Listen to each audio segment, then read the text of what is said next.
प्रिय विद्यार्थियों,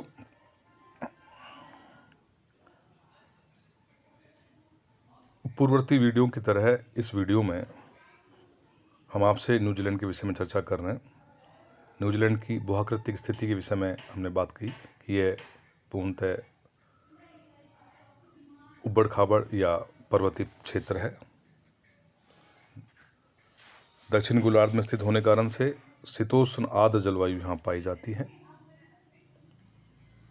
यहाँ सब देश की सबसे बड़ी नदी वैकाटो,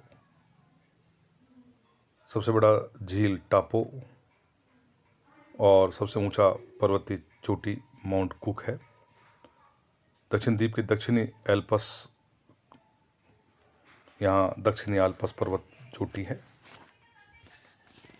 यहाँ की प्राकृतिक वनस्पति के विषय में बात करें तो भूगर्भ विद्वानों के अनुसार ऑस्ट्रेलिया के भांति न्यूजीलैंड भी गोंडवाना का भाग था, जो लगभग 345 से 200 वर्ष पूर्व का कार्बोनिफेरस युग से अलग हुआ। यह भी विचार है कि यहाँ की प्राकृतिक वनस्पति पशु पक्षी अन्य महाद्वीपों से अलग थलग विकसित हुए। न्यूजीलैंड के 84% वृक्ष देसी तथा 16% विदेशों से लाकर लगाए गए।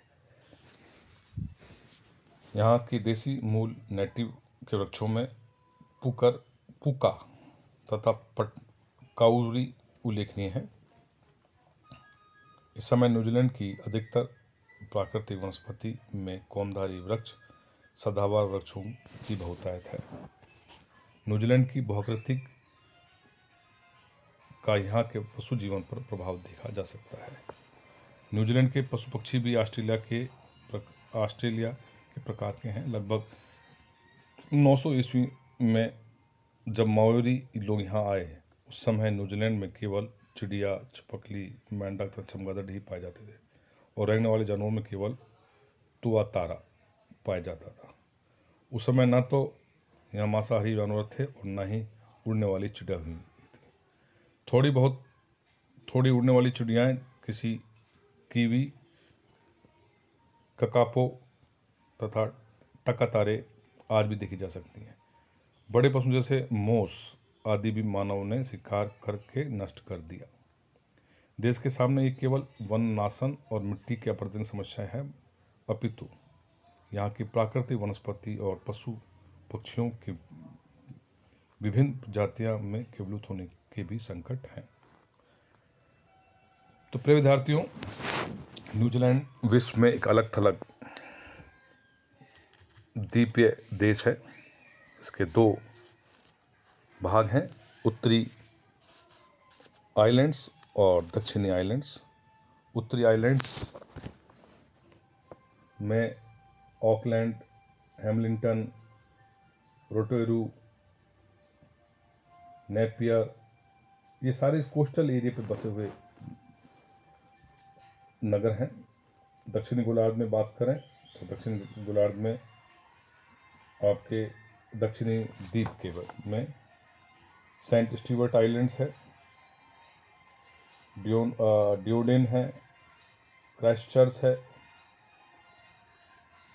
दोनों आइलैंड्स को अलग करने वाली जो जल संधि, इसको हम कुक जल संधि कहते हैं। इसके अलावा तस्मान बे है, तस्मान सागर और साउथ ओशन में ये महाद्वीप विस्तृत है। इस महाद्वीप की विशेषता के विषय में हमने चर्चा करी कि ये पर्वतीय क्षेत्र अधिक है। माउंट कुक, माउंट तस्मान, माउंट एक्यूमेंट प्रमुख आइलैंड्स हैं। इसके मैदानी क्षेत्र को कैंटेबरी मैदान कहते हैं। यहाँ की जलवायु के विषय में हमने चर्चा करी कि शीतोष्ण आर्द्र जलवायु है। 150 से 100 दिन यहाँ वर्षा होती है। तो शीत ऋतु और जनवरी में अधिकतम तापमान और जुलाई में न्यूनतम तापमान होता है। इस विषय में मैंने बताया कि यह महाद्वीप की द्वीप पे जो स्थिति है, ये दक्षिणी गोलार्ध में स्थित होने के कारण से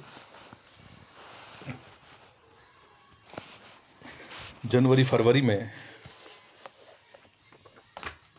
सूर्य की किरणों के सापेक्ष स्थिति में सीधा होने के कारण से अधिक तापमान प्राप्त करता है, जबकि जब सूर्य उत्तरायण होता है तो यहाँ शीत ऋतु की स्थिति देखने को मिलती है। इसलिए जुलाई अगस्त में न्यूनतम तापमान हमें देखने को मिलता है।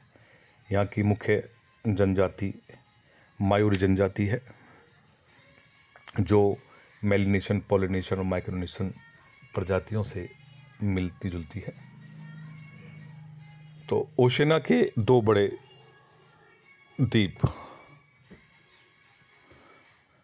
ऑस्ट्रेलिया और न्यूजीलैंड के विषय में हमने चर्चा करी।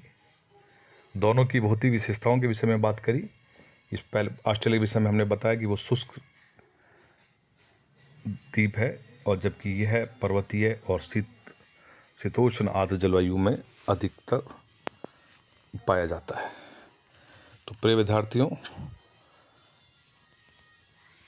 बीए पार्ट 3 के प्रथम पेपर में हमने इन 2 आइलैंड्स के विषय में चर्चा करी। अगले विश्व भूगोल में अगले वीडियो में हम और चर्चा करेंगे। धन्यवाद।